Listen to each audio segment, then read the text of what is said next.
Allah berkahi langkah-langkah kita dalam menuntut ilmu dari pagi hari tadi hingga dengan malam hari ini.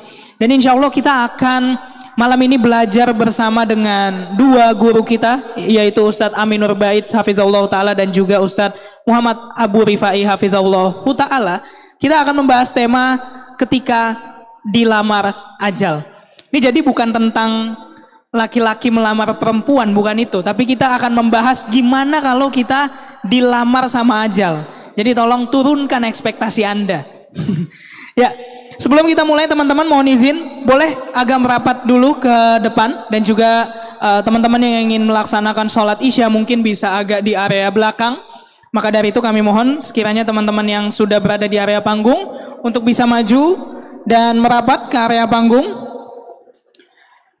Nah, dan kami informasikan juga insya Allah di area akhwat itu ada buku karangan dari Ustadz Muhammad Abu Rifai. Silahkan jika teman-teman yang di akhwat ingin memiliki buku tersebut bisa nanti menghubungi panitia. Jumlahnya terbatas jadi mungkin bisa diakomodir dari sekarang. Teman-teman, pernah kebayang gak sih kapan waktu kita akan dijemput sama ajal kita? Pernah gak? Enggak ya? Kita nggak tahu nih, apakah di usia muda, apa di usia tua, atau mungkin sesaat lagi 5 menit ke depan, 10 menit ke depan, kita nggak ada yang tahu hidup kita sampai kapan.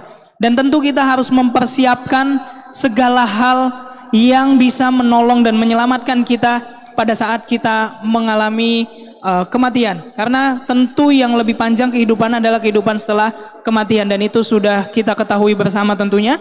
Dan inilah yang insya Allah akan kita bahas bersama dengan Ustadz Aminur Baits dan juga Ustadz Muhammad Abu Rifai. Insya Allah bersama dengan saya Rifki yang akan memandu sesi kali ini.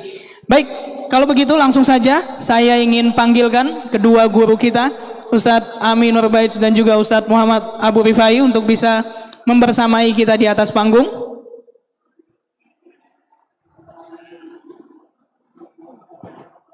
Assalamualaikum Ustadz. Assalamualaikum Ustaz. Boleh Ustaz, silakan Ustaz. Ustaz boleh di tengah Ustaz. Ustaz boleh di tengah. Ustaz Ami mungkin mau di tengah Ustaz. Yang jelas Anda nggak mau di tengah Ustaz. Baik. Ya. Baik, alhamdulillah. Alhamdulillah. Ustaz gimana kabarnya Ustaz? Sehat Ustaz? Alhamdulillah sampai di sini dalam kondisi aman. Alhamdulillah, alhamdulillah Ustaz ya. Ya. Ini kita mau ngomongin tentang kematian Ustaz. Jadi temanya cukup menarik ketika ajal datang melamar Ustaz. Ini kan biasanya kalau yang kita nanti-nanti kan lamaran, mungkin lamaran dari orang yang kita idam-idamkan atau yang kita sukai gitu kan Ustaz. Cuman ini kan lamaran ajal Ustaz.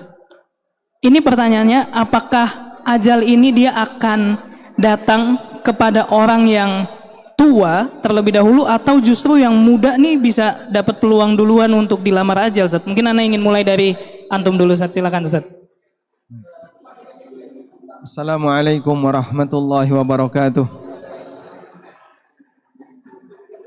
Alhamdulillah wassalatu wassalamu ala Rasulillah wa ala alihi wa sahbihi wa mawalah. Wa asyhadu an la ilaha illallah wahdahu la syarikalah. Wa asyhadu anna Muhammadan abduhu wa rasuluh. Salawatu rabbi wa salamu alaihi wa ala alihi wa ashabihi wa man sara ala nahjihi wa istanna bi sunnatihi ila yaumil qiyamah.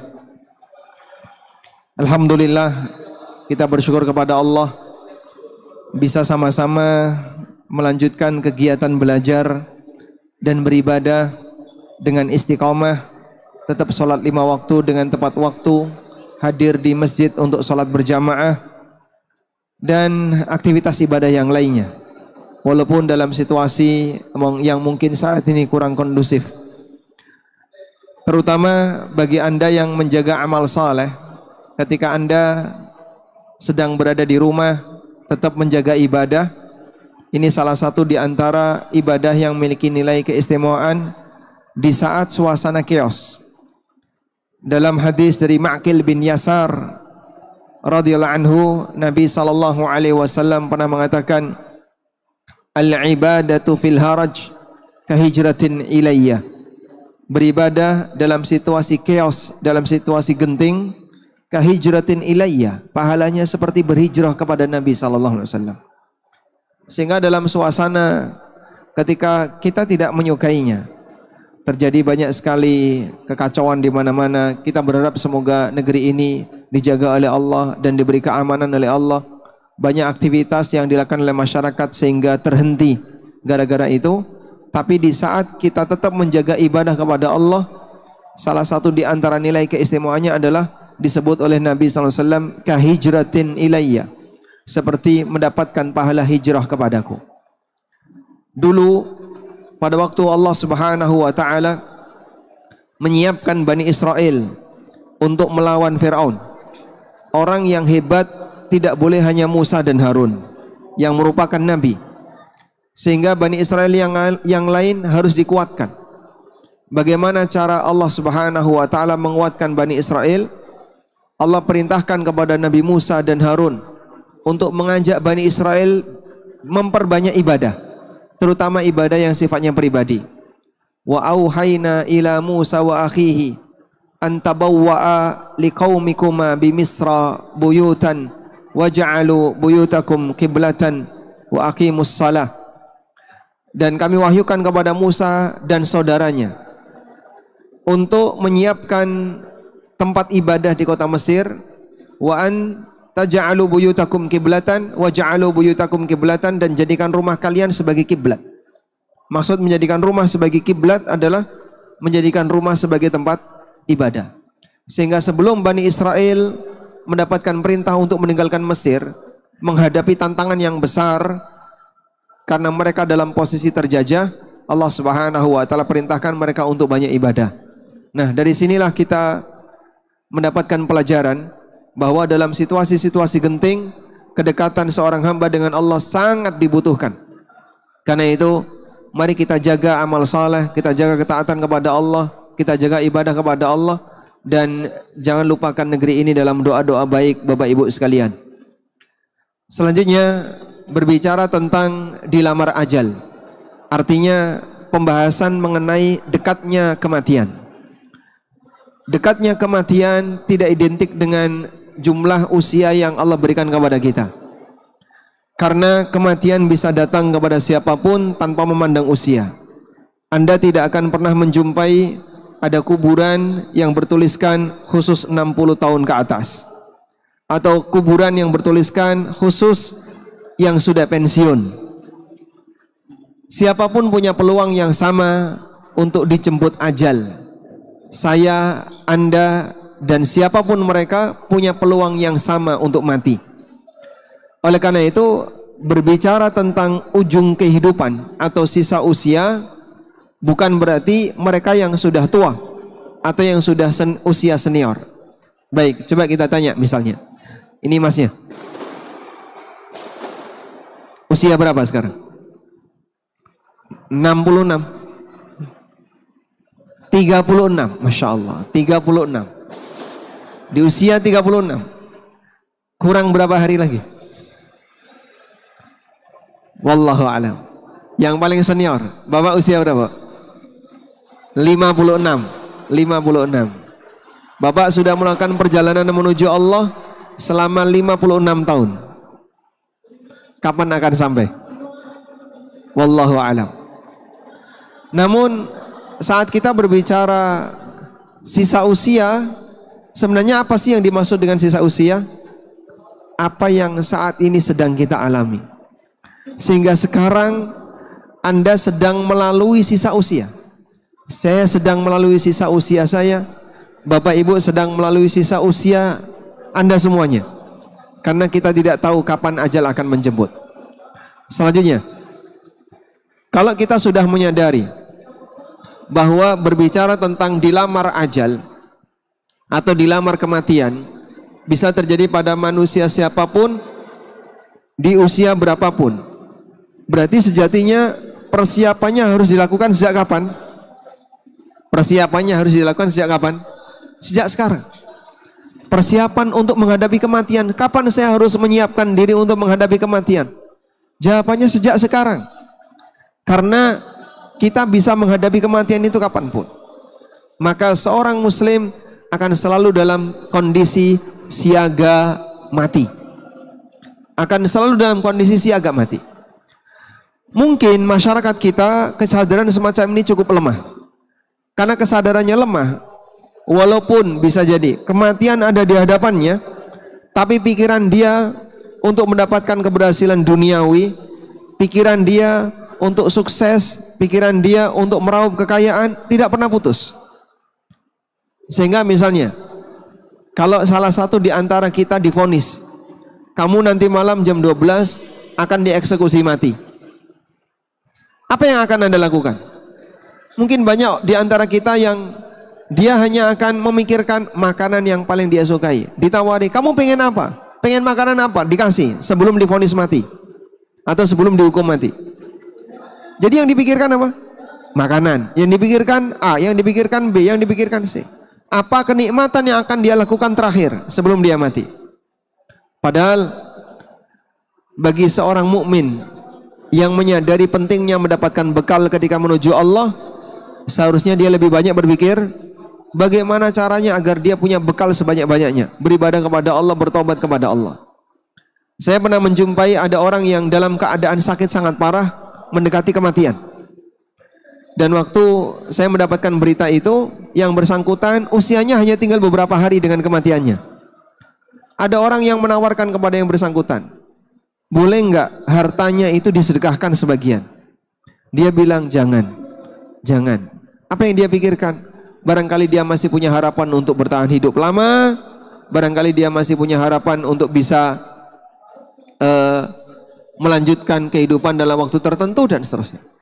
Ini bukti bahwasanya seseorang ketika belum terbiasa untuk persiapan mati, belum terpikir dengan bekal ketika dia mati, walaupun ajal sudah ada di hadapannya, dia masih memikirkan dunia.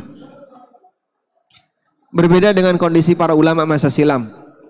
Salah satu di antara ulama tabi'in yang sering dijadikan sebagai contoh adalah Hammad bin Sulaiman rahimahullah.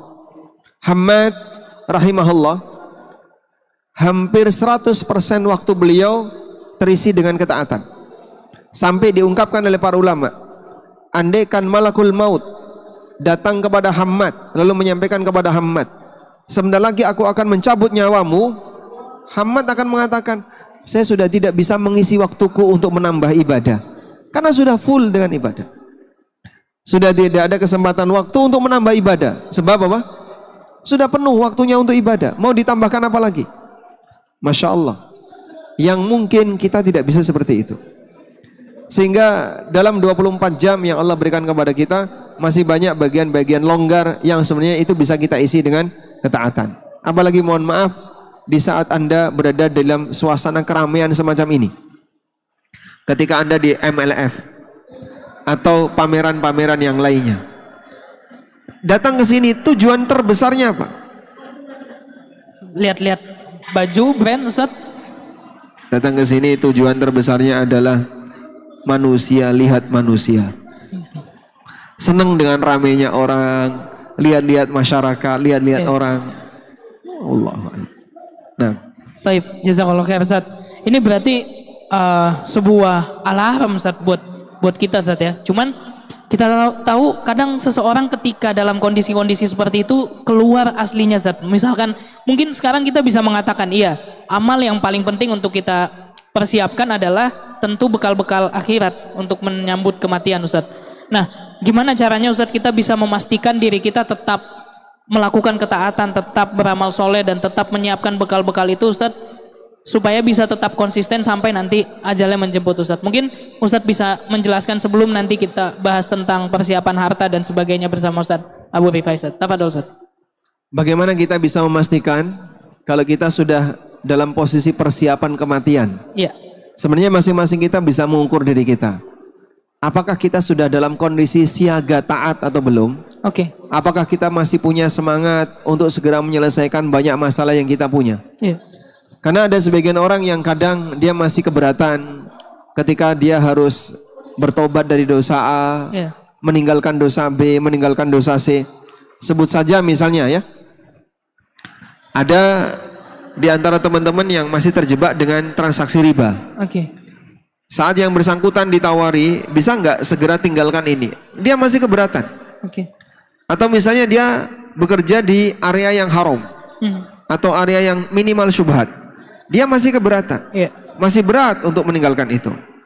Ini baru berbicara meninggalkan sumber, belum melepas hasil. Oke.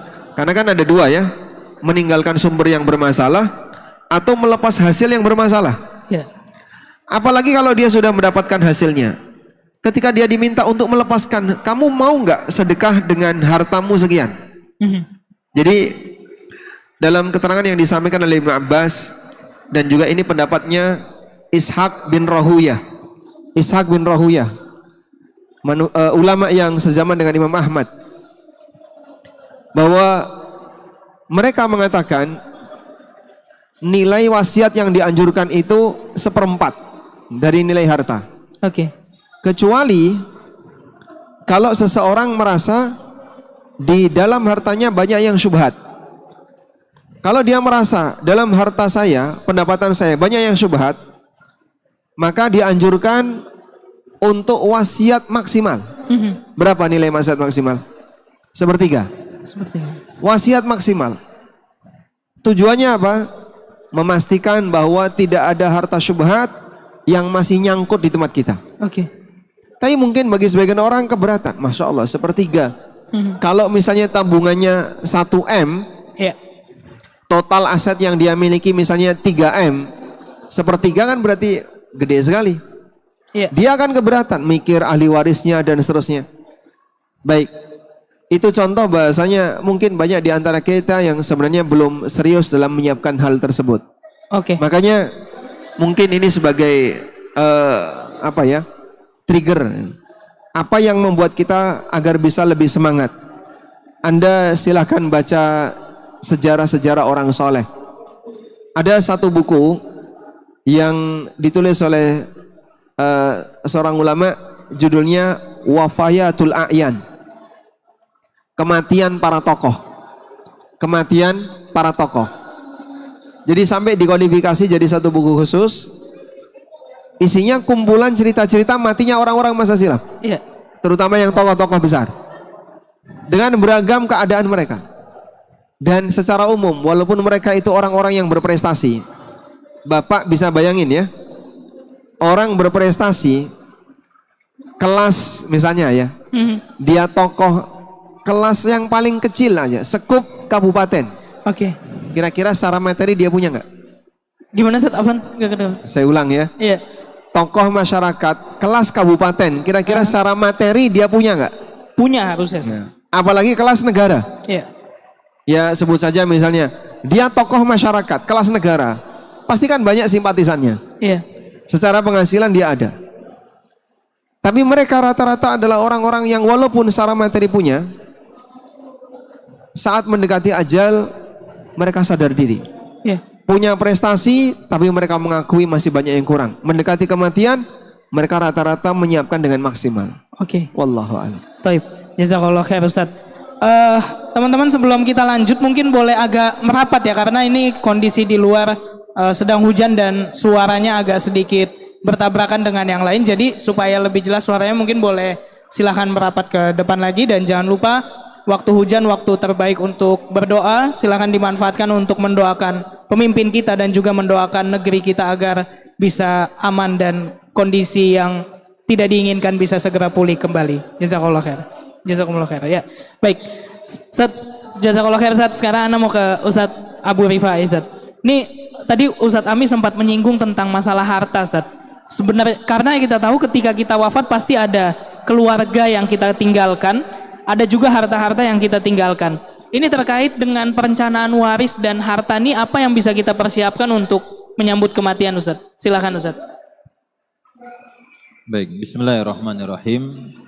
Alhamdulillah wassalatu wassalamu ala Rasulillah wala haula wala quwata illa billah, amma ba'd. Sebelum kita masuk ke rencana waris gitu ya, saya ingin ringkas sedikit apa yang disampaikan Ustadz Amin tadi gitu ya. Bismillah. Jadi poinnya beliau tekankan tadi itu adalah seberapa pentingnya kematian itu bagi kita, gitu ya.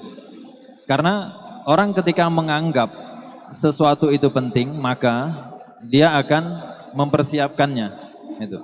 Dan hubungannya nanti dengan perencanaan waris atau yang lain.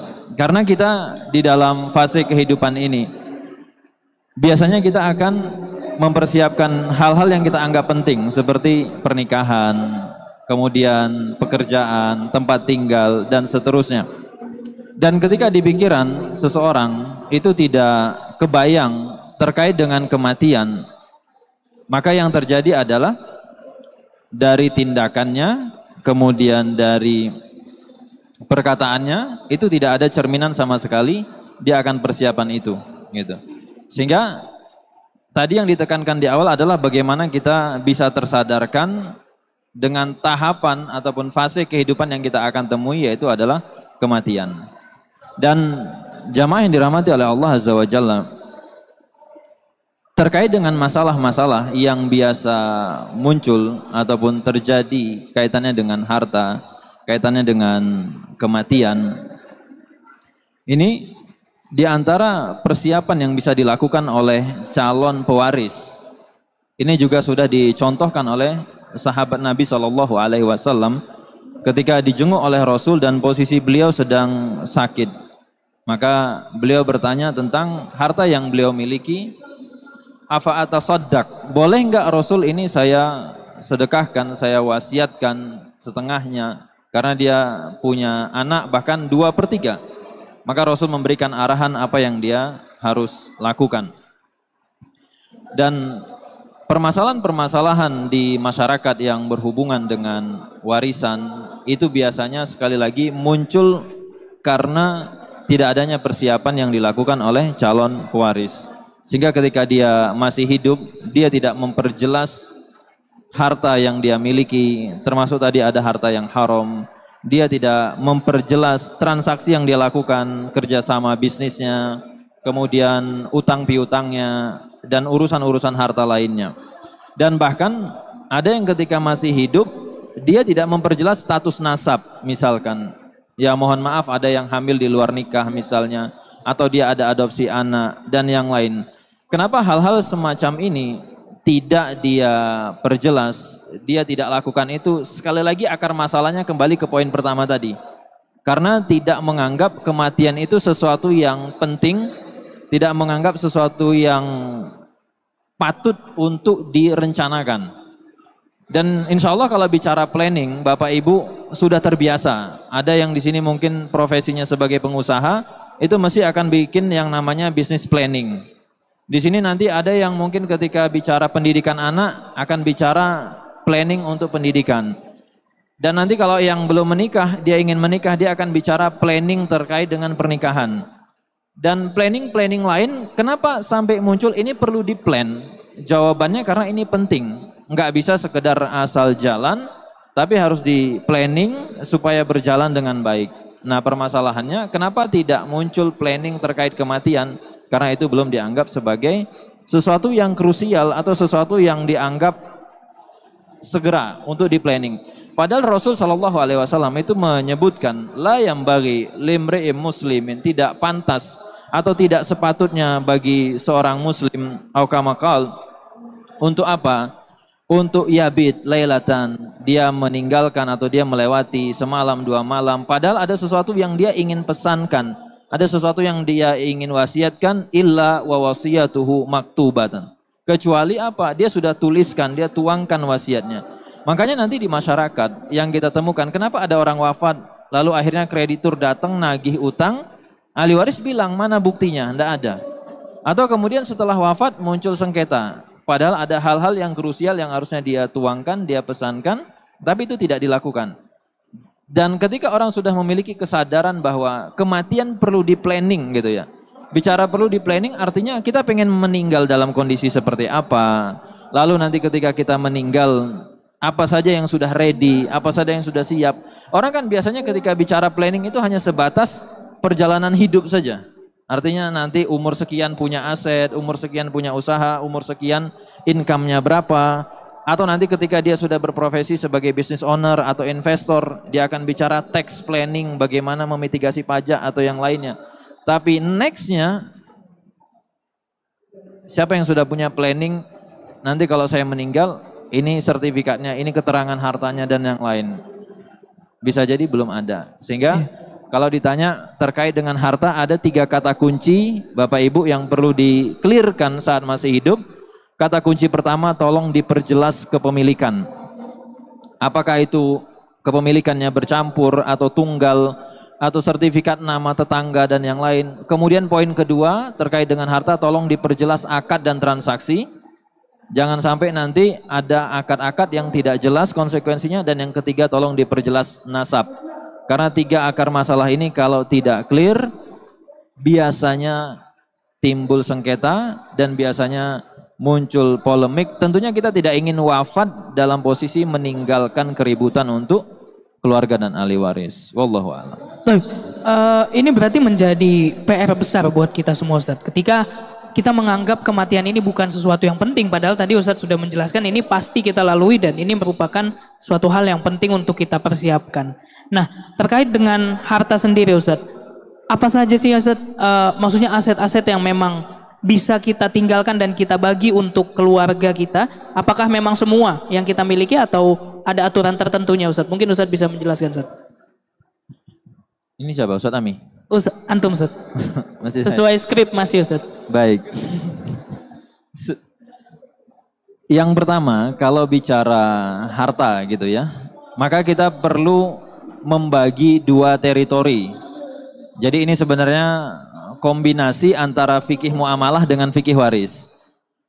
Apa yang menyamakan antara fikih muamalah dengan fikih waris? Persamaannya satu.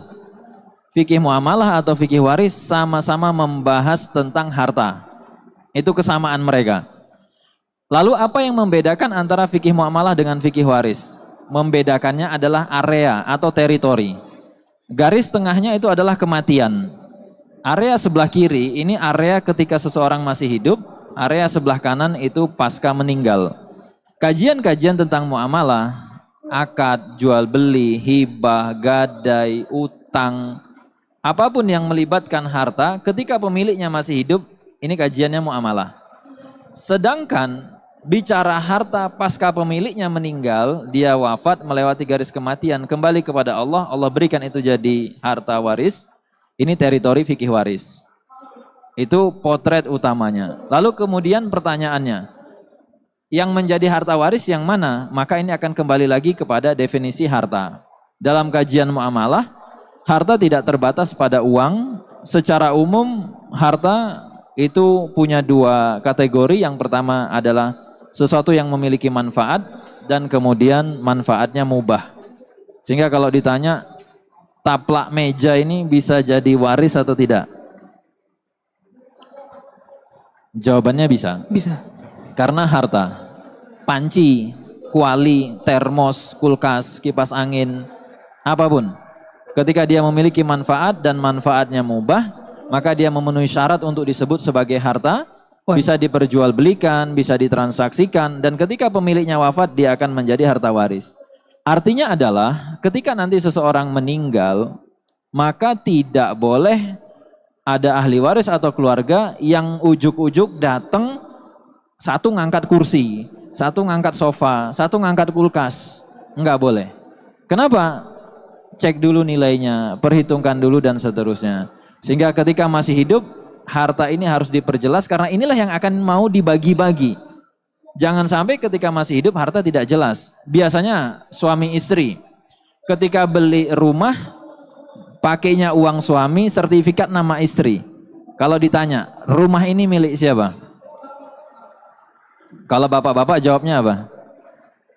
Milik suami. Milik suami. Ibu-ibu bilang milik Istri. istri. Sekarang dibalik. Bagaimana kalau ada rumah dibeli pakai uang istri, tapi sertifikatnya nama suami? Pertanyaannya, rumah milik siapa? Atau rumah ini dibeli oleh suami, dibeli oleh istri tapi sertifikat nama tetangga atau nama keluarga, misalkan beli asetnya di Jogja, orangnya di Jakarta. itu milik siapa. Ketidakjelasan pada kepemilikan nanti biasanya ketika orangnya wafat, insya Allah rame. Wallahu a'lam. Iya, toib. Berarti semuanya harus di-clear dan dijelaskan Ustaz ya. Nah, ini berarti kan perlu ada pesan yang ditinggalkan atau wasiat yang ditinggalkan Ustaz. Ustaz, jazakallah khair Ustaz, Ana mau ke Ustaz Ami lagi kembali Ustaz. Ini tentang wasiat berarti Ustaz. Kita kan harus mewasiatkan tadi yang sebagaimana Ustaz Abu Rifai sampaikan, semuanya harus jelas, harus clear dan sebagainya. Nah, gimana caranya Ustaz kita menulis wasiat? Apa aturan-aturan dan apa yang harus kita lakukan dalam penulisan wasiat tersebut Ustaz? Mungkin boleh dijelaskan Ustaz. Baik. Ini saya malah tertarik untuk menyampaikan pertanyaan ke Ustaz Abu Rifai. Jadi kalau beliau, jadi disertasi beliau sekarang kan waris planning saja. Iya Ustaz. Waris planning. Khusus orang Jawa tapi Ustaz. Khusus orang Jawa. Waris planning versi Jawa. Iya. Nanti kalau Padang beda lagi. Orang Minang beda lagi ya. Beda Ustaz. Nah, Ustadz, antum sampaikan misalnya harus disampaikan kepada anggota keluarga mengenai posisi keuangan masing-masing ya. Seperti aset ini milik siapa, kemudian berkaitan dengan masalah transaksi utang piutang. Cuman masalahnya ini Ustadz, para suami terkadang mereka malu untuk terus terang ke istri Ustadz. Kalau sebenarnya mereka itu punya piutang di sini, punya piutang, bahkan mungkin punya keluarga simpenan di sana. Betul Pak? Hah? Gak ada yang mau ngaku Ustaz. Oh gak ada yang mau ngaku? Karena direkam Ustaz. Karena Direkam. Dan mungkin istrinya ada di belakang Ustaz. Nah kira-kira Ustaz, kalau misalnya ada suami yang kondisi seperti itu, apa yang sebaiknya dilakukan? Apakah misalnya nyimpen catatannya itu di bawah bantal atau di dalam dompet yang susah diakses dan dipesankan sama keluarganya, dompetku baru boleh kau buka kalau aku mati. Karena ternyata isinya data-data rahasia semua. Sebab simpanan-simpanan suami ada di situ. Boleh nggak kayak gitu Ustaz? Ini berat pertanyaannya Ustaz. Izin curhat dulu Ustaz ya. Boleh ya. Iya. Jadi sebenarnya fikih waris itu kan aslinya mudah Ustaz. Karena job desk, tupoksi atau jobs to be done-nya fikih waris cuma dua Ustaz. Ketika orang wafat, fikih waris hanya bertugas menjelaskan siapa yang berhak, lalu yang berhak berapa jatahnya. Nah, kenapa bagi waris jadi ruwet, mumet, bundet? Jawabannya adalah karena ketika si pewaris wafat, dia meninggalkan banyak masalah ketika hidup Ustaz. Salah satu, salah dua, salah tiganya Ustaz, masalahnya seperti yang Ustaz sebutkan. Rekeningnya 10, bilang sama istri, Dek, rekening abang cuma 2 inilah Dek, kata dia. Yang ada 8. Dirahasiakan. Dirahasiakan. Nah, dan itu karena dia ketakutan, ini kalau ketahuan mungkin akan jadi masalah besar, makanya dirahasiakan. Jadi sebaiknya lebih baik terbuka atau diam saja. Saya yakin ya, bahwa Bapak kan kadang punya rahasia ya. Iya. Yang mereka tidak mau jujur sama istrinya. Iya. Nah, itu gimana Ustaz? Apakah bisa menjadi kendala nanti akan menjadi sumber masalah di keluarga? Dan boleh saya sebut berdosa nggak suami-suami yang seperti itu Ustaz? Baik. Yang di lapangan itu ditemukan gini Ustaz. Ini sekedar sharing aja ya. Ketika suami punya rekening 10 Ustaz, kemudian yang disampaikan ke istri cuma 2, itu nanti 8 rekening tidak bisa dimanfaatkan ahli waris Ustaz. Bisa buku tabungannya hilang atau tidak kedetek gitu ya, sehingga itu nggak bisa diproses di bank. Akhirnya hartanya sia-sia, tidak bisa dimanfaatkan dengan maksimal. Itu yang pertama. Kemudian yang kedua, kalau tadi misalkan suami punya rahasia dan yang lainnya dia sembunyikan gitu ya. Dan biasanya nanti ketika itu diketahui oleh salah satu ahli waris, itu malah kadang diambil secara sepihak gitu. Adapun masalah tadi pilihan suami menyembunyikan atau tidak, selama tidak urusan maksiat, insya Allah tidak ada masalah Ustaz. Yang penting kewajiban nafkahnya beres. Dan ini jadi catatan penting Ustaz. Tadi karena Ustaz buat singgung-singgung juga Ustaz, masalah rekening ini hubungannya sama orang rumah juga ini biasanya Ustaz. Jadi kalau tidak ada transparansi pada rekening, tidak ada transparansi pada orang rumah, ini kurang direkomendasikan Ustaz. Karena beberapa kasus waris itu Ustaz, ketika seorang istri sedang bersedih, tiba-tiba ada ibu-ibu lain datang, 2 atau 3 ikut nangis Ustaz. Oh gitu. Jadi Mbak saya juga ikut sedih Mbak. Oh iya makasih katanya gitu kan. Ini maksudnya gimana katanya? Ya ini kan suami kita yang meninggal. Langsung jantungannya Ustaz. Musibah yang kedua itu. Ustaz, Musibah kedua. afwan Ustaz, yang ketawa mungkin pengalaman Ustaz. Wah ini nggak berani saya ini. Jadi itu nanti kalau secara hukum positif, istri siri, anak siri tidak memiliki kekuatan hukum dan akhirnya dia menzolimi gitu Ustaz. Ya kalau memang pertimbangannya tadi tidak ada unsur maksiat, dia kemudian bukan untuk yang nakal dan yang lain, asal ada backupnya insya Allah aman Ustaz. Wallahu alam. Artinya suami boleh tetap menjaga kerahasiaan itu? Boleh, tidak ada kewajiban untuk buka data Ustaz. Yang penting istrinya nafkah cukup Ustaz. Masya Allah, catat Bapak ya, boleh ya. Cuman barangkali saya kasih saran ke ibu-ibu ya, jangan menjadi istri yang menakutkan suami. Setuju Pak? Setuju. Barangkali Anda perlu membuat sebuah kebijakan ya bagi ibu-ibu. Pak, tolong terus terang saja, saya akan mengadakan program Family Amnesty. Oke. Menarik nih Ustaz. Hah? Menarik nih. Family Amnesty menarik ya. Jadi Bapak punya simpanan di mana saja terus terang, nanti saya maafkan semuanya. Siap nggak kayak gitu? Kayaknya berat mau terus terang. Tayyib. Tapi insya Allah teman-teman yang ada di sini mereka komit ya. Komit dengan 1 saja. Betul Pak? Atau sudah punya rencana 5? Tayyib. Selanjutnya berbicara tentang tadi yang disampaikan. Masalah wasiat. Anda masih bisa fokus? Ngantuk nggak? Nggak ngantuk ya? Baik.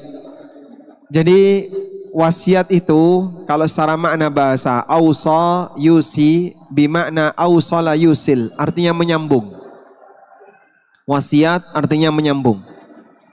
Dan menyambung yang dimaksud di sini bisa bentuknya menyambung berupa harta untuk disalurkan ke orang lain, menyambung amal. Itulah wasiat harta. Atau bisa juga maksudnya adalah menyambung dalam arti aktivitas yang dilakukan pasca kematian. Misalnya menyambung berupa pesan moral. Sehingga wasiat dilihat dari objeknya ada 2. Anda boleh catat ini ya. Dilihat dari objeknya ada 2. Pertama, wasiat yang bentuknya pesan moral. Pesan moral itu contohnya apa? Pesan apapun yang penting untuk disampaikan kepada keluarga sebagai persiapan sebelum Anda meninggal. Contohnya apa Pak? Dulu Nabi Ibrahim alaihissalatu wassalam ketika beliau kumpulkan anaknya, beliau berpesan kepada mereka. Wa wassa Ibrahimu banihi wa Yaqub ya baniya innallaha astafa lakumuddin fala tamutunna illa wa antum muslimun. Ibrahim mewasiatkan, demikian pula Nabi Yaqub. Mereka menyampaikan apa? Ya baniya innallaha astafa lakumuddin fala tamutunna illa wa antum muslimun. Wahai anakku, Allah telah memberikan pilihan agama bagi kalian. Itu contohnya. Jadi pesannya pesan apa itu Pak?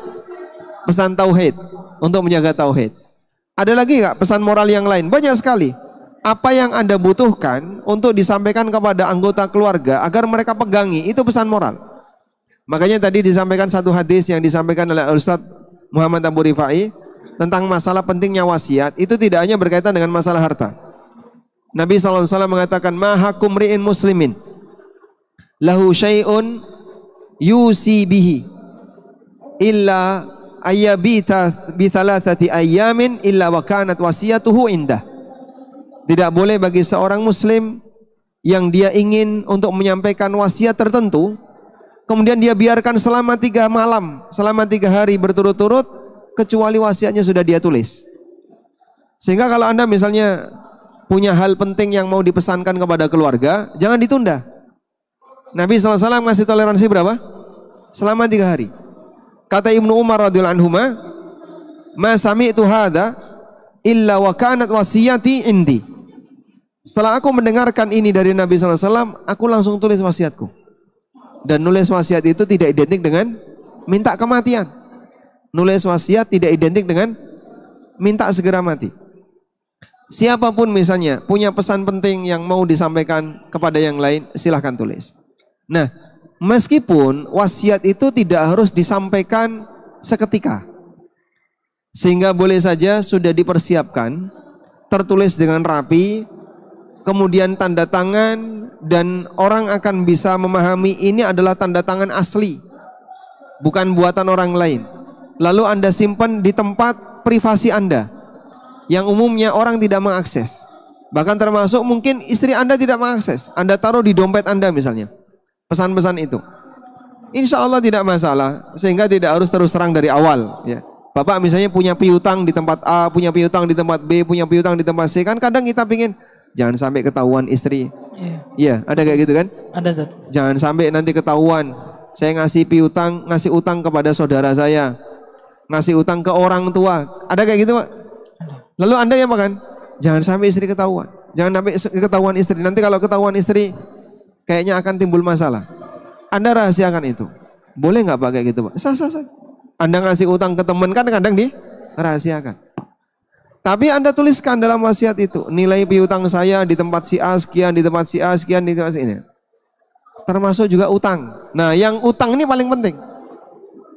Sebab itu berkaitan dengan kewajiban yang harus Anda tunaikan. Anda punya utang di mana saja. Wah, saya nggak mau ngomong nih. Nanti kalau saya ngomong, istri saya emosi.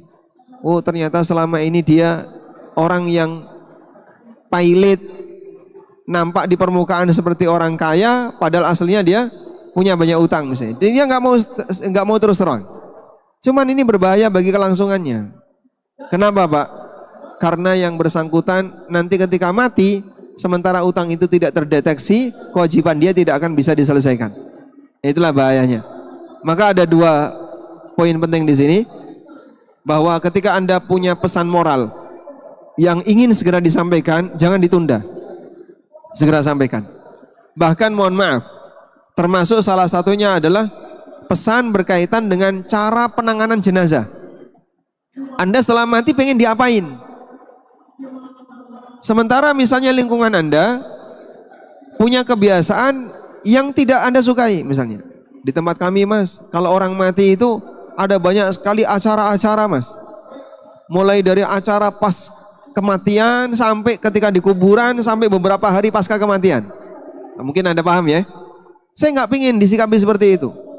Saya nggak pingin misalnya nanti jenazah saya disiram air kelapa, atau dikasih tabur bunga, atau apalagi misalnya sawuran. Tahu sawuran, Pak? Beras kuning dicampur dengan uang receh, terus dilempar-lempar, disawur-sawur ketika menuju ke pemakaman. Saya nggak pengen ada itu. Dan budaya di sekitar Anda ada itu. Mungkin masyarakat akan menyikapi jenazah Anda seperti itu. Maka Anda tulis di situ. Kalau saya mati, saya tidak pengen disikapi seperti ini. Jangan dipasang kijing, tahu kijing?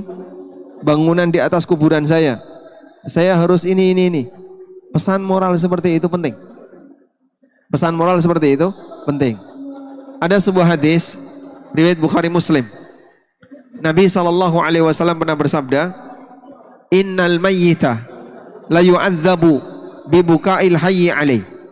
Sesungguhnya mayit disiksa disebabkan tangisan orang yang hidup yang menangisi kematiannya. Mayit disiksa disebabkan tangisan orang hidup yang menangisi kematiannya. Kok bisa, Pak? Yang nangis itu siapa? Yang nangis siapa di sini? Orang hidup. Berarti yang salah yang mana? Yang hidup atau yang mati? Yang hidup. Pertanyaannya, kenapa yang disiksa yang mati? Yang mati nggak ada salah. Paham? Hadisnya mengatakan, Innal mayyita la yu'adzabu bibuka'il hayyi alaih. Mayit itu diazab disebabkan tangisan orang yang hidup yang menangisi kematiannya. Yang salah yang hidup, kenapa yang disiksa yang mati? Paham? Nah, muncul pertanyaan. Sehingga ini termasuk salah satu di antara hadis yang kata para ulama menjadi bahan pertanyaan para ulama. Hadis yang muskil. Penjelasan yang disampaikan di antara mereka adalah salah satu di penjelasannya mereka mengatakan seperti ini. Kenapa mayit itu dihukum dengan kesalahan orang yang hidup tadi?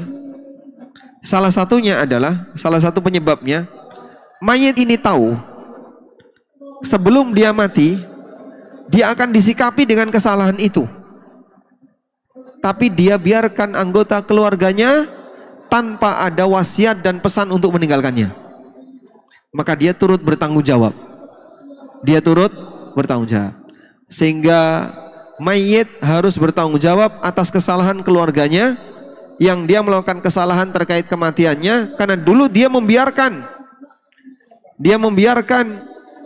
si keluarga ini untuk melakukan kesalahan tadi. Salah satunya adalah meratapi mayit. Kamu tahu nggak kalau kamu nanti mati kamu akan diratapi? Tahu dia, karena kebudayaannya seperti itu. Keluarga saya pasti akan seperti itu. Terus kenapa kamu tidak menulis wasiat untuk melarang mereka? Wah, saya nggak berani ya, saya nggak enak, saya nggak ini, saya. Berarti kamu setuju dengan perbuatan itu, makanya dia dihukum. Paham? Sehingga kalau misalnya di tempat Bapak ada budaya, siapa yang mati nanti akan ditangani secara adat. Adatnya A, B, C, D. Ini semuanya pelanggaran syariat. Adat-adat ini semuanya pelanggaran syariat. Karena salah satu di antara titik sengketa antara budaya dengan agama, urusan kematian. Sejak dari zaman Nabi SAW sampai sekarang. Titik sengketa antara budaya dengan agama itu urusan kematian. Makanya kalau sudah urusan kematian kayak gini kan, tegang antara satu masyarakat dengan anggota masyarakat yang lain ya. Itu dari dulu itu Pak. Sudah sengketa dari dulu. Dari zaman Nabi SAW sampai sekarang. Bagaimana cara menyikapi orang mati. Dari dulu sampai sekarang terjadi sengketa. Oleh karena itu pilihannya, Anda serahkan jasad Anda untuk ditangani secara budaya, atau Anda serahkan jasad Anda untuk ditangani secara agama. Pilihannya itu. Nah, kuncinya di mana? Wasiat. Wallahu a'lam. Berarti wasiat ini memang bisa menyelamatkan kita pada saat kita mati juga, Ustaz ya? Salah satunya, jika kita sudah berwasiat, ternyata ada pelanggaran yang dilakukan oleh ahli waris, maka siapa yang menanggung dosa? Ahli waris. Ya. Maka yang menanggung dosa adalah ahli waris. Ahli waris. Baik. Ya. Termasuk mungkin ini Ustaz Abu Rifai, Ustaz. Harta-harta kita yang jika masih terdapat harta haram di dalam harta kita, Ustadz, dan kita takut untuk mengatakan itu kepada keluarga kita, apakah boleh kita menuliskan wasiat untuk nanti ketika kita wafat dijelaskan ini harta saya yang ini tolong disedekahkan karena ini harta yang haram dan sebagainya, Ustadz? Atau seperti apa penyelesaiannya, Ustadz, terkait dengan harta haram ini, Ustadz? Baik. Tadi Ustadz Amin tegaskan bahwa di antara poin yang perlu dimunculkan dalam wasiat itu adalah kaitannya dengan penanganan jenazah gitu ya. Dan kita patut bersyukur bahwa masyarakat kita itu masih menganggap wasiat sebagai sesuatu yang sakral. Artinya sakral itu ini tidak boleh diganggu gugat, tidak boleh diotak-atik. Cuman yang jadi masalah kadang wasiat yang dibuat oleh mayit itu melanggar syariat. Nah, ketika kita tahu ada hal-hal yang kalau kita buat dia masuk dalam template wasiat, masyarakat anggap itu sakral gitu. Meskipun bertentangan dengan adat, tidak berani mereka. Wah, ini wasiat yang wafat, jangan diganggu. Nah, di antara poin yang perlu juga muncul dalam wasiat itu adalah terkait dengan penanganan harta waris. Kalau tadi penanganan jenazah, maka penanganan harta waris juga perlu disebutkan. Jadi kalau saya meninggal, kalau saya wafat, nanti tolong warisan saya dihitung, dibagi sesuai dengan fikih waris. Dan biasanya ahli waris itu akan pegang teguh itu. Termasuk kalau wasiatnya pun nyeleneh, biasanya ahli waris juga akan pegang. Makanya nanti titik sengketa, wasiat itu bisa untuk mengamankan jika digunakan dengan baik. Dan kalau tidak paham cara menggunakannya, dia jadi sumber masalah. Dan Rasul SAW itu sudah menyebutkan bahwa wasiat yang bisa ditunaikan, wasiat yang bisa dijalankan, itu adalah wasiat-wasiat yang tidak melanggar syariat. Rasul sallallahu alaihi wasallam menyebutkan innallaha qad a'ta kulladzi haqqin haqqahu. Allah sudah ngeplot, Allah sudah netapin, ngatur para ahli waris yang punya hak itu udah ada jatahnya masing-masing. Ini sama Allah sudah di lock gitu, sudah dikunci, diplot dalam fikih waris. Jadi kalau berhak dia maka ada jatahnya siapa berapa. Dan kemudian Rasul menyebutkan fala wasiyata liwaris. Tidak ada ceritanya wasiat itu ditujukan untuk ahli waris. Makanya pun di dalam ayat, ketika lihat ayat-ayat waris, Allah menyebutkan bahwa step waris itu bisa dilakukan setelah step wasiat beres. Allah berfirman diantaranya menyebutkan mim ba'di wasiyah tusuna biha audain. Jadi diantara pelaksanaan wasiat itu, pelaksanaan waris itu setelah wasiatnya diselesaikan. Maka kalau nanti seorang ayah ataupun biasanya yang di keluarga calon waris membuat wasiat dan wasiatnya melanggar syariat, apakah kita tunaikan atau tidak? Maka tidak ditunaikan jika itu terjadi pelanggaran syariat. Apa contohnya? Misalkan, ya tadi dia wasiat ngedum waris, kalau saya meninggal yang ini tidak usah dikasih, yang ini kasih banyak, yang ini kasih dikit. Apa konsekuensinya ketika wasiat yang melanggar syariat itu ditunaikan? Jawabannya adalah aturan waris jadi tidak berlaku.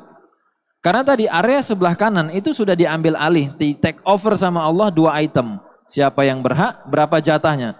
Kalau seandainya pewaris ataupun orang yang mau meninggal, dia buat wasiat dan wasiat ini ikut campur 2 item tadi. Dia mau otak-atik, ini berhak ya, yang ini kasih ya, yang ini jangan ya, ini kasih banyak ya, ini kasih dikit. Maka aturan waris jadi nggak ada gunanya. Itulah kenapa wasiat yang melanggar syariat tidak ditunaikan. Termasuk tadi ketika ada wasiat, Ustaz Amin juga sudah sebutkan, batas mentoknya itu adalah 1/3 dari total harta dan Rasul mengatakan sulus itu kasir. Udah itu batas polnya. Sehingga kalau ada yang berwasiat, jumlah wasiatnya lebih dari 1/3 itu di hold dulu. Tahan, ahli waris gimana? Apakah mereka ACC atau tidak? Ini kaitannya dengan wasiat. Tadi pertanyaan antum apa? Iya, terkait penanganan harta haram yang nggak dilaporin ke keluarga, Ustaz. Iya, tadi saya mau masuk ke situ, tapi nyambung dulu dikit tadi. Jawabannya iya, karena definisi harta waris gitu ya. Jadi kalau ditanya, apa yang disebut dengan harta waris? Definisi harta waris itu simple.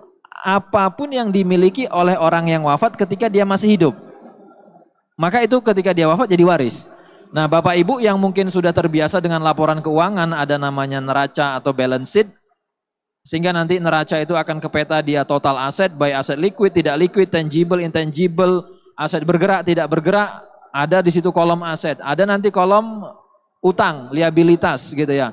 Mau utang jangka panjang, jangka pendek, ada agunan, tidak ada agunan, nanti akan kepeta di situ net aset atau totalnya. Maka orang yang wafat itu masing-masing kita punya neraca, masing-masing kita punya balance sheet, apapun yang terpeta di neraca kita ketika kita wafat itu jadi waris. Nah, tadi pertanyaannya, bagaimana jika ada harta haram? Disebutin enggak? Jawabannya sebutin.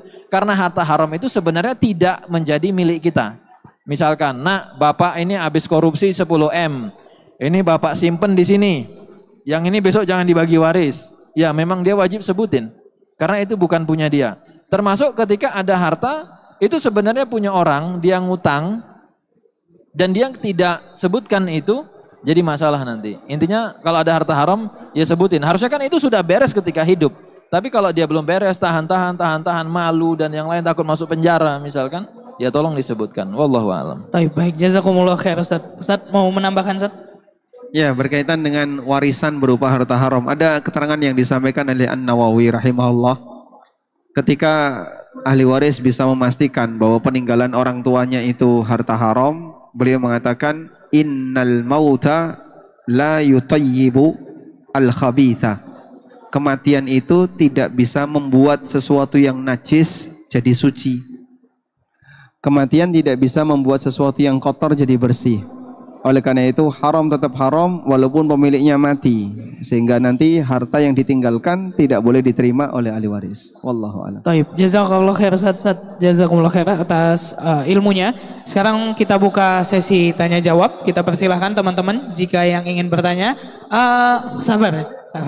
Mungkin ke ibu-ibu dulu kali ya. Izin ya Pak ya. Silahkan ibu-ibu jika ada yang ingin ditanya. Waalaikumsalam warahmatullahi wabarakatuh.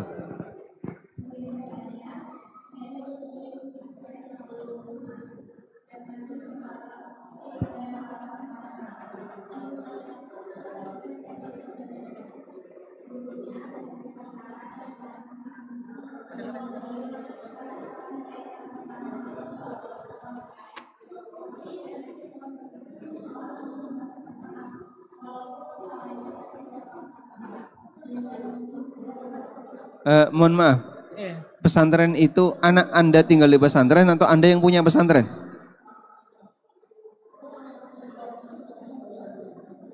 Afwan Ustaz, bisa diulangi? Iya, tadi suaranya tidak sampai depan, suaranya terkungkung di belakang. Mungkin bisa diulangi. Sekarang sudah jelas Ustaz? Lebih jelas, silahkan. Izin bertanya Ustadz, saya bekerja di pesantren yang belum sunnah dan masih menghalalkan musik dan hal-hal semacamnya. Lingkungannya pun masih banyak yang tidak sesuai syariat. Gurunya banyak yang pacaran dan mendengarkan musik. Bagaimana Ustadz? Menurut Ustadz, apakah saya tetap bertahan di pondok ini atau resign?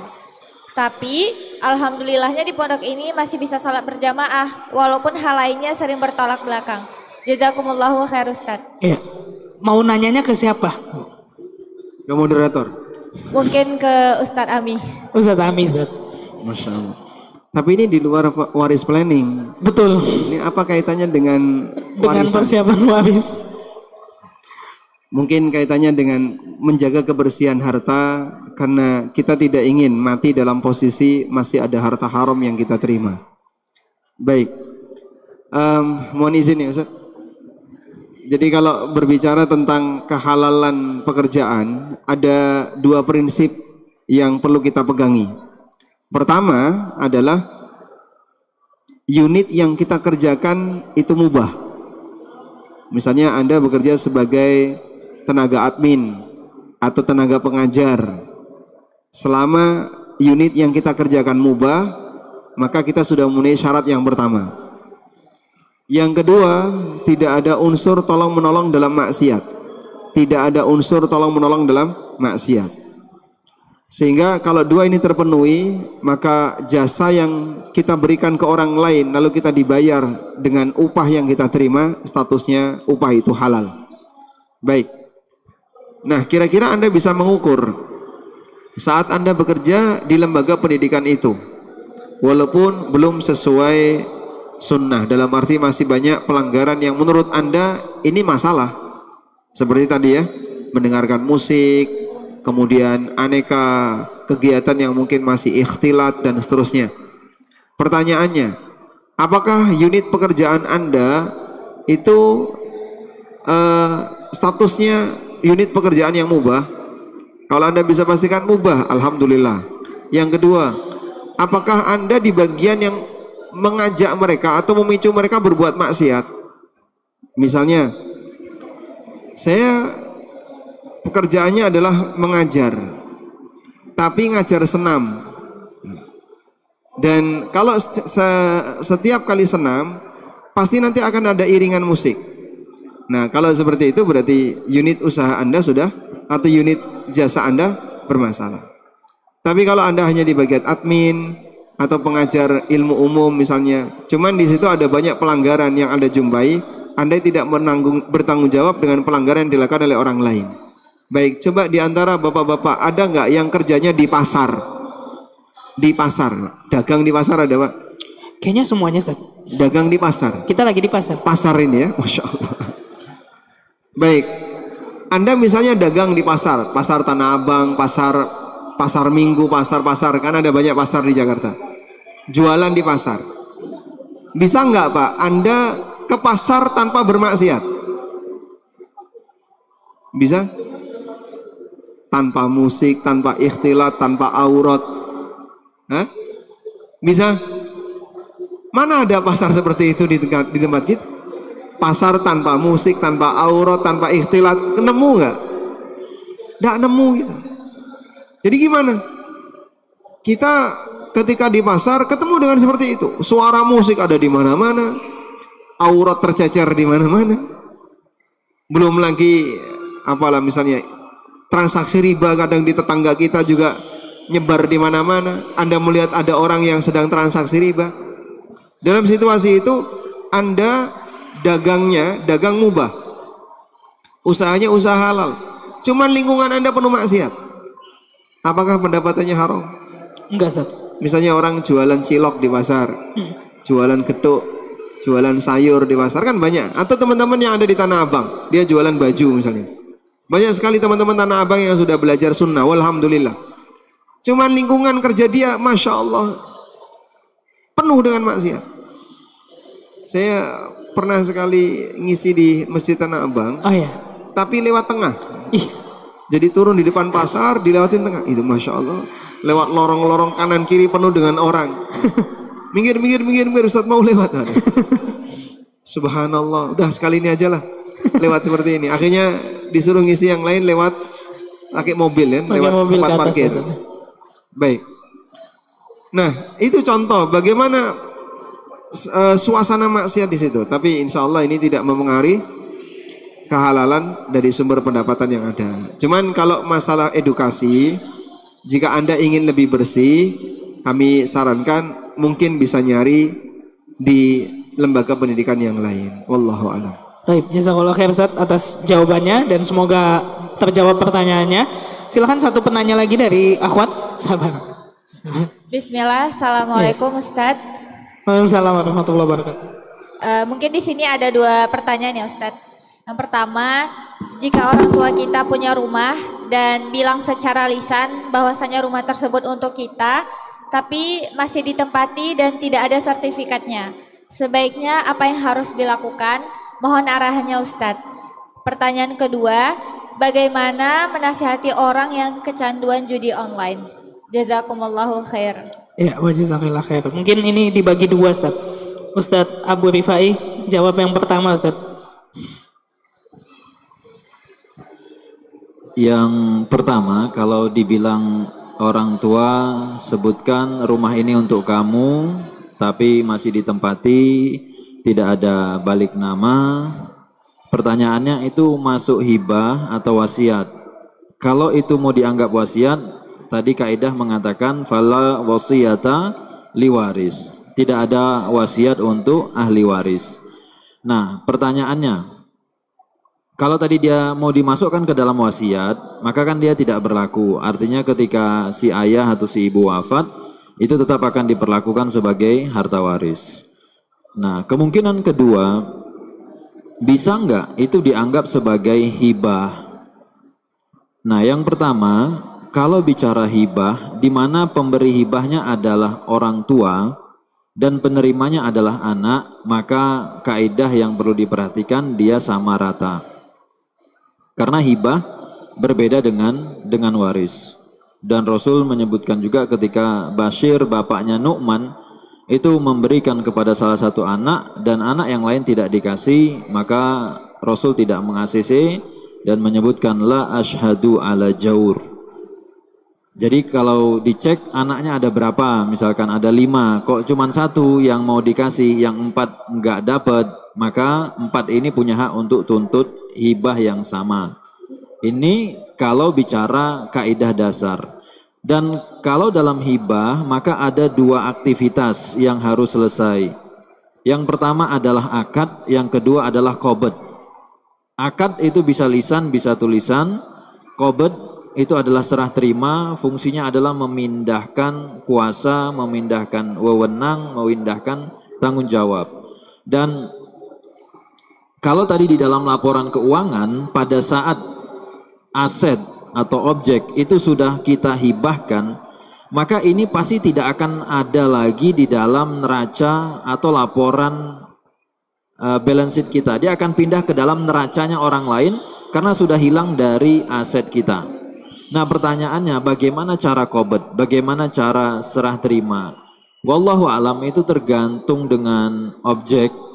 Tidak tahu Ustaz Ami qobednya nanti untuk aset tidak bergerak seperti apa. Tapi intinya qobed adalah memindahkan resiko. Kalau untuk aset hibah yang dia tidak bergerak, yang bergerak dulu, yang bergerak seperti motor, mobil dan yang lainnya, dia tidak terikat dengan sertifikat. Sehingga asalkan kuasanya sudah diberikan kepada penerima itu bisa. Kita punya mobil, kita punya motor BPKB nama orang itu tidak apa-apa. Tapi kalau asetnya tidak bergerak seperti rumah dan yang lain, kalau itu mau diklaim sebagai hibah, maka tidak cukup dengan lisan, tidak cukup dengan mengatakan ini untuk kamu dan yang lain, minimal ada akta hibah di notaris. Karena dengan keberadaan akta hibah itu, nanti si anak bisa proses untuk balik nama tanpa melibatkan orang tua. Tapi kalau tidak ada akta hibah, belum balik nama juga, wafat itu akan diperlakukan sebagai waris. Seperti itu. Jadi kalau ditanya saran, cek apakah semua anak dapat hibah yang sama. Yang kedua, cek prosedurnya. Kalau memang mau dihibahkan, tolong diselesaikan prosedur-prosedurnya. Wallahu a'lam. Ya, taib. Jazakallah khair, Ustaz. Kalau yang kedua mungkin, Ustaz, cara menasehati orang yang kecanduan judul, mau sekalian diambil, Ustaz? Ustaz, silakan, Ustaz. Silakan, Ustaz. Sekalian diambil. Oh. Saya? Iya, muamalah, Ustaz. Oh iya. Silakan, Ustaz. Cara menyelesaikan atau menasihati orang yang kecanduan Judul. mungkin laporkan polisi aja. Ini kecanduan judul, tolong ditangkap gitu. Iya juga sih, Ustaz, ya. Selesai. Iya, karena kita sebenarnya sudah sepakat kalau judi itu haram ya. Sehingga apalagi yang bersangkutan orangnya sudah dewasa, misalnya suami atau anak yang sudah dewasa yang sudah mahasiswa, dia tahu kalau judi itu haram. Sehingga syubhatnya sudah nggak ada, adanya tinggal bicara syahwat. Orang itu terdorong maksiat, ada dua ya. Kalau nggak syubhat, satunya apa? Syahwat. Syubhat itu terjadi karena dia ada kesalahpahaman dalam memahami tertentu sesuatu yang haram, jadi kelihatan tidak haram. Enggak kok, ini enggak haram, ini enggak judi. Padahal itu aslinya judi. Aslinya judi. Maka kita perlu jelaskan, ini judi, jelas judi. Ya. Nah, kalau dia sudah mengakui itu judi, berarti kan dia tahu kalau itu haram. Tapi kenapa masih dilakukan? Di poin inilah yang kemudian butuh penekanan, yaitu berkaitan dengan paksaan. Kalau kamu tetap melakukannya, maka orang tua akan ngasih misalnya ancaman A, B, C. Lah kalau suami gimana, Pak? Judi itu dosa besar. Jika dilakukan oleh suami, maka dia suami fasik. Dan kalau istrinya adalah istri yang baik, alias bukan wanita fasikoh, maka sang istri punya hak gugat cerai. Sehingga istri boleh saja, kalau mas tetap seperti ini, saya akan gugat cerai. Ya, mungkin dia akan mempertimbangkan, kalau kamu gugat cerai nanti masalah anak bagaimana dan seterusnya. Tidak semua lelaki punya kesiapan untuk pisah. Tidak semua lelaki punya kesiapan untuk pisah keluarga. Walaupun bisa jadi secara umum resiko lebih besar ditanggung oleh wanita ketika pisah keluarga. Tapi ada juga banyak lelaki yang kadang ketika dia pisah, dia harus menanggung resiko yang besar. Ya mungkin itu sebagai saran ya. Intinya diberi tekanan ketika dia sudah tahu kalau itu dilarang. Lalu sedikit menambahkan terkait masalah pemindahan hak milik untuk properti ya. Kalau dulu dalam istilah fikih itu kan disebut dengan at-takhliyah. At-takhliyah itu artinya mengkosongkan objek properti itu dan mengizinkan kepada penerima hak milik yang baru untuk menempatinya atau memilikinya. Ya sudah, ini rumah sudah saya tinggalkan, sekarang sudah jadi milik kamu. Dulu sebelum ada surat menyurat. Dan tadi kasusnya orang tua memiliki rumah tanpa ada sertifikat dan seterusnya, tapi menyatakan bahwasanya ini akan dihibahkan ke anaknya. Nah, kalau kemudian orang tua masih memakai, berarti kan yang bersangkutan belum menyerahkan. Dan hibah kalau belum diserahkan belum sah sebagai hibah. Tadi beliau sebut harus ada takobut, serah terima dulu. Wallahu a'lam. Ya, taib, jazakumullah khair Ustaz atas jawabannya dan semoga terjawab. Ya, saya mau buka. Bapak udah angkat tangan duluan. Silakan, Pak. Yang di belakang. Ini yang dipilih berdasarkan apa? Kenapa, Ustaz? Berdasarkan apa? Kenapa? Yang duluan aja, Ustaz. Duluan ya. Karena nggak dibuka, coba dibuka Anda dulu. Baik, silakan. Terima kasih atas kesempatan bisa bertanya. Assalamualaikum Ustaz, izin bertanya. Yang pertama mungkin untuk Ustaz Abu Rifai, hafizahullah ta'ala. Yang pertama adalah bagaimana cara menangani apabila harta warisannya itu belum jelas, Ustaz. Misal yang meninggal adalah istri, kemudian anak-anaknya ingin membagi harta warisan, tetapi harta tersebut belum jelas ini milik suaminya atau istrinya, seperti itu.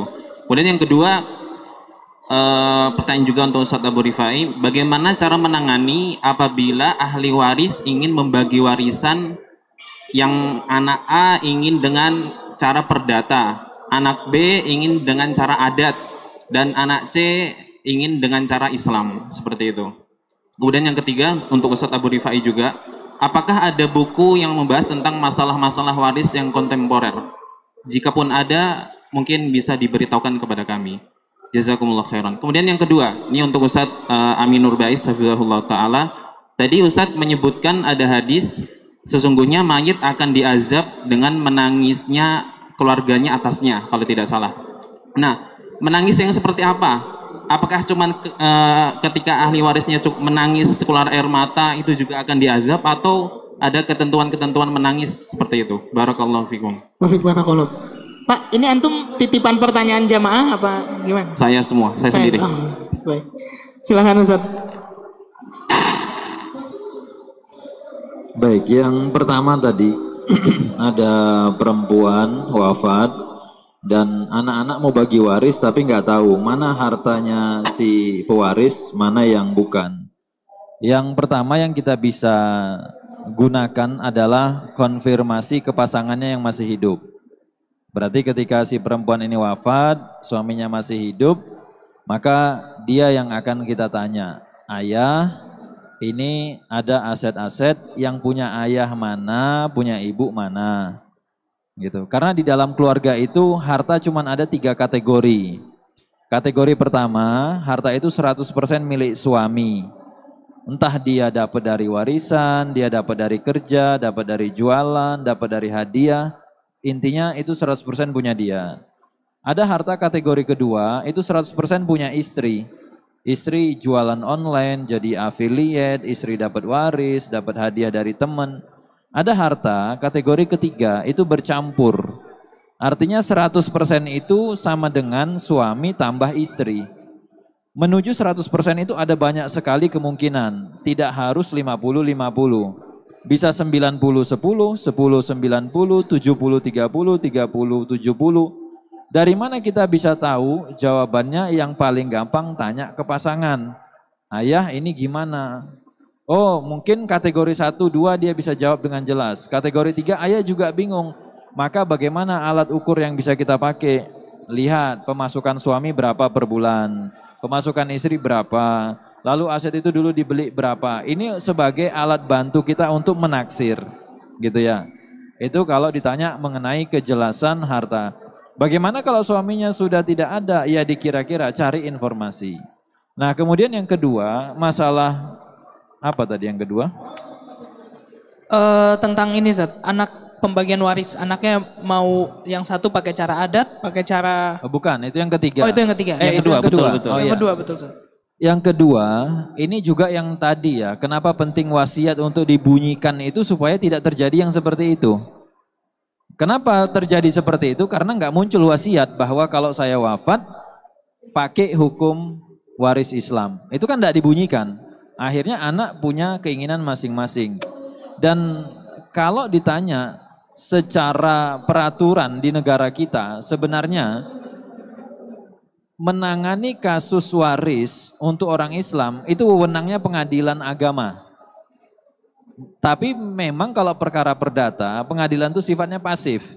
Ketika tidak ada perkara gugat ataupun permohonan penetapan, ya mereka sifatnya pasif, gitu kan. Nah, harusnya kalau itu dibawa ke PN, ke pengadilan negeri dan mau diselesaikan dengan perdata, pakai KUH perdata, harusnya ya.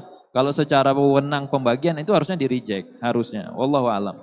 Kalau di lapangan misalkan tetap di ACC oleh si PN-nya gitu ya. Nah, itu kalau bicara regulasi. Namun bicara realita itu bagaimana? Tergantung power biasanya. Gitu ya. Artinya siapa yang paling dominan suaranya? Kalau sama-sama kuat, ya sudah, biasanya akan kepecah menjadi 3 kubu. Dan ini yang diuntungkan siapa? Jawabannya adalah pengacara. Iya, kubu 1 bayar pengacara, kubu 2 bayar pengacara, kubu 3 bayar pengacara. Dan ini nyata, pengacara itu bisa ngopi bareng. Gak percaya? Ini yang cerita pengacara. Tidak ada maksud sama sekali, tidak. Tapi maksudnya, Pak ini mau gimana Pak? Jenengan dari sana berapa? Jadi sayang gitu ya. Ini kalau memang sudah kejadian ya, sudah kejadian. Tapi kalaupun standar idealnya jawabannya jelas. Standar idealnya adalah Allah Subhanahu wa taala menyebutkan aturan waris. Jadi ketika orang tidak mengikuti wahyu, wahyu itu titik tengahnya, maka kita bisa pastikan dia akan berat ke kanan atau dia berat ke kiri. Berat ke kanan itu dia akan mengedepankan perasaan. Oh ini mestinya begini lebih bagus. Kecenderungan diikuti oleh orang-orang yang mengikuti adat dan yang lain. Ada yang mengedepankan logika. Oh ini logiknya begini, harusnya begini-begini. Maka jawaban untuk orang-orang yang mengedepankan rasa, ketahuilah bahwa aturan waris ini dibuat oleh Allah Azza wa Jalla yang halim.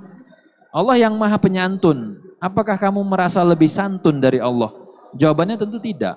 Ya sudah, ikuti saja aturan waris. Atau mereka yang mengedepankan logika. Allah menyebutkan di akhir ayat waris itu bahwa aturan ini dibuat oleh Allah yang hakim, yang maha bijaksana. Apa kamu ngerasa lebih bijak dari Allah? Tentu tidak. Ya sudah, ikuti saja waris. Dan Allah tegaskan di dalam 2 ayat 11-12 An-Nisa itu penutupnya adalah yang buat aturan ini adalah Allah yang maha alim, maha mengetahui. Apakah kamu ngerasa lebih pintar dari Allah? Jawabannya tentu tidak. Katakanlah hukum adat dibuat oleh siapa? Sesepuh, tokoh adat, pakar adat, tetua, terserah. Apakah itu lebih alim, lebih maha mengetahui, lebih bijaksana, lebih santun dari Allah? Mereka adalah makhluk-makhluk ciptaan Allah. Sebenarnya secara standar jelas.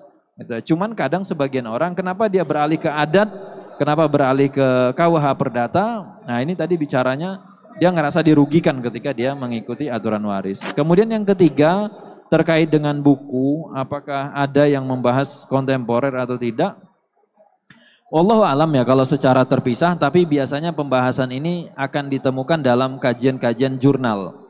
Jadi artikel-artikel jurnal itu biasanya membahas kasus waris jenis ini, jenis ini, jenis ini, tapi biasanya kurang cocok karena dia bukan kajian populer gitu. Jadi kalau mau ya silakan dicari terkait dengan topik-topik apa, isu-isunya, tapi secara umum wallahu alam biasanya kembali kepada 3 item yang kita tegaskan di awal. Masalah kaitan kepemilikan, atau kaitan dengan tadi transaksi akad, atau kemudian tadi terkait dengan nasab. Dan akar masalah waris itu satu saja, orang nggak mau diatur oleh Allah.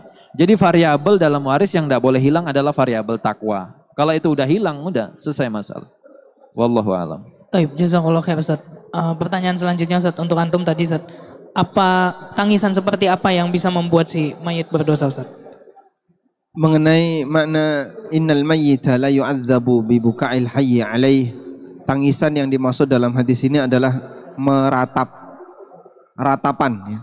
Kalau sebatas keluar air mata, sedih, itu hal yang manusiawi dan bahkan Nabi SAW pernah mengalaminya.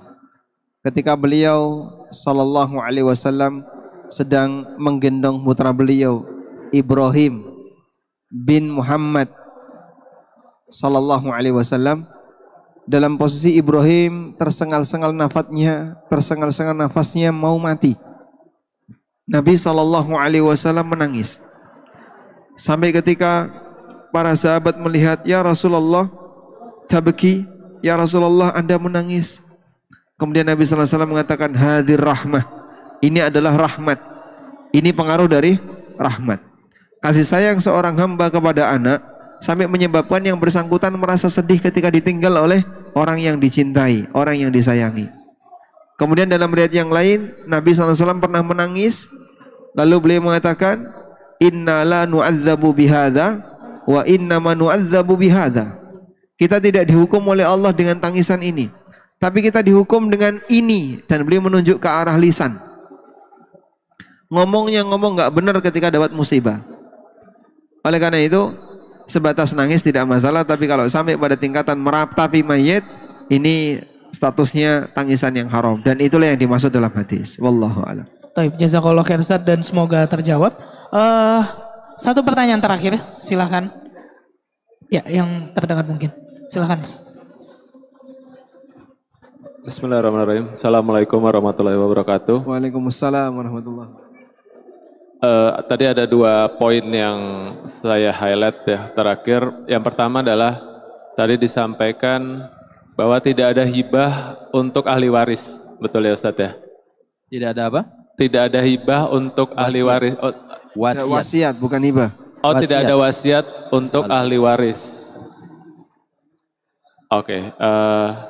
Ya, terus kemudian cuma tadi kan juga disampaikan bahwa wasiat selama memang itu tidak ada pelanggaran syariatnya, maka itu bisa diikuti gitu ya. Nah, tadi yang saya mau tanyakan lebih kepada ketika orang tua itu punya aset gitu Ustaz. Kemudian kita paham bahwa pembagian harta itu misalnya anak laki-laki 2 kali daripada anak perempuan gitu. Sejauh apa wasiat ini tidak berlaku dalam tanda kutip misalnya orang tua punya 3 anak, 2 anak laki-laki dan 1 anak perempuan dengan 5 aset yang nilainya taruhlah sama semua. Apakah itu boleh orang tua entah mewasiatkan atau apa ya, tapi dalam konteks bahwa pembagian itu sesuai dengan syariat bahwa anak laki-laki mendapatkan 2, anak perempuan mendapatkan 1. Di sini hanya konteksnya orang tua mengatur yang 2 anak laki-laki ini dapat yang mana, yang 2 anak laki-laki ini dapat yang mana, dan anak perempuan yang ini dapat yang mana. Itu apakah secara syariat diperbolehkan atau sebaiknya dibagi secara hibah, artinya harus dibagi sama rata baik itu anak laki-laki maupun anak perempuan. Jazakallah khair. Iya, wa jazakallah khair. Silakan Ustaz Abu Rifai mungkin Ustaz yang jawab Ustaz. Baik, kalau tadi bicara wasiat, yang jelas tadi dasarnya ada 2 teritori atau 2 aktivitas utama yang itu diambil alih oleh Allah. Allah atur siapa dan Allah atur berapa. Artinya wasiat itu tidak boleh mencampuri 2 item ini, gitu ya. Nah, bagaimana kalau siapa dan berapanya nggak diotak-atik nih, gitu kan? Artinya orang tua bilang pokoknya nanti bagi waris sesuai saja syariat. Tapi nanti yang ini untuk anak laki, yang ini untuk anak perempuan, gitu ya. Boleh nggak? Jawabannya nggak boleh. Karena waris itu akan membuat orang menjadi syarik, rekan kongsi. Dan kaidahnya nanti paling gampang begini. Bapak buat tabel, ada tabel di mana di situ daftar aset 1, 2, 3, 4, 5. Nah, ini kolom aset, nanti akan muncul kolom yang lain, kolom ahli waris. Misalkan anaknya tadi 3, 2 laki, 1 perempuan. Maka akan ada kolom 2/5, 2/5, 2/5. Sudah. Berarti nanti kalau ditanya, aset 1 ini milik siapa? Milik 3 orang. Si A punya 2/5 dari aset 1, si B punya 2/5 dari aset 1, si C punya 2/5, si C 1/5 dari aset 1. Dari aset 2 ini milik siapa? Milik 3 orang. Gitu. Sehingga boleh nggak kalau nanti satu bilang, yang ini harus punya saya, sebentar. Walaupun nilainya sama, belum tentu dia setuju untuk melepas itu. Gitu. Sehingga orang tua sebaiknya jangan bikin masalah ketika hidup. Itu tadi, maksudnya baik, tapi terkadang keributan waris itu gara-gara ulahnya orang tua sendiri. Jadi kalau mau wasiat ya cukup pesan kunci 1 saja sesuai fikih waris, selesai. Kalau mau hibah ikuti aturan main hibah. Itu masalah tadi yang mana dan yang mana itu terserah maslahatnya. Cuman 1 saja kata kuncinya, jangan jadikan hibah sebagai hilah atau akal-akalan untuk otak-atik waris. Karena tujuan hibah kan cari pahala. Jangan nanti orang habis belajar fikih waris, wah kayaknya saya agak sulit nih atur-atur begini. Dilakukan hibah hanya untuk apa? Ngakali karena tidak terima. Itu yang harus dijadikan catatan, perbaiki niat hibah. Tapi secara umum, kalau mau wasiat cukup seperti yang tadi. Kalau mau hibah ya silakan bagi rata, dan dia tidak berlaku 2/1. Wallahu a'lam. Iya, Taib, jazakallah khair Ustaz atas jawabannya, dan juga teman-teman semua jazakumullah khair Ustaz, teman-teman atas perhatian, dan semoga apa yang telah disampaikan bisa bermanfaat untuk kita. Ustaz, mungkin sebagai penutup Ustaz Ami, seperti apakah kematian yang pantas untuk kita cita-citakan Ustaz? Masya Allah. Kematian seperti apa yang pantas untuk kita cita-citakan? Ya, kata kuncinya husnul khatimah. Sebab kita ini ketika hidup di dunia, yang menentukan baik dan buruk adalah amal di penghujungnya. Sebagaimana yang disabdakan Nabi SAW dalam hadis riwayat Bukhari, innamal a'malu bil khawatim. Sesungguhnya amal itu diukur dari ujungnya. Kalau ujungnya baik, maka bagian depan terhitung baik. Maka perjuangan kita untuk jadi orang baik sampai kapan? Sampai mati. Kita tidak tenggelam dengan masa silam yang mungkin beragam dan berwarna-warni.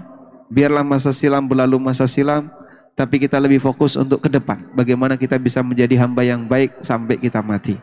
Dan mati itu hanya sekali, maka pastikan kita dalam kondisi terbaik. Wallahu a'lam. Taib, jazakumullah khair Ustaz atas materi dan juga waktunya yang telah disediakan untuk kami bisa belajar bersama pada malam hari ini.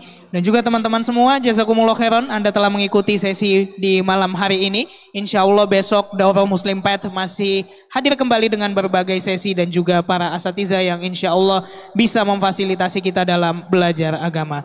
Jazakumullah khairan juga kepada seluruh pihak yang telah terlibat, para muhsinin, para sponsor yang telah mendukung acara ini hingga bisa terlaksana. Semoga Allah berkahi usahanya dan semoga Allah mudahkan segala urusannya. Dan mari kita akhiri pertemuan kita malam hari ini dengan doa kafaratul majelis. Subhanakallahumma wa bihamdika asyhadu an la ilaha illa anta astaghfiruka wa atubu ilaik. Assalamualaikum warahmatullahi wabarakatuh.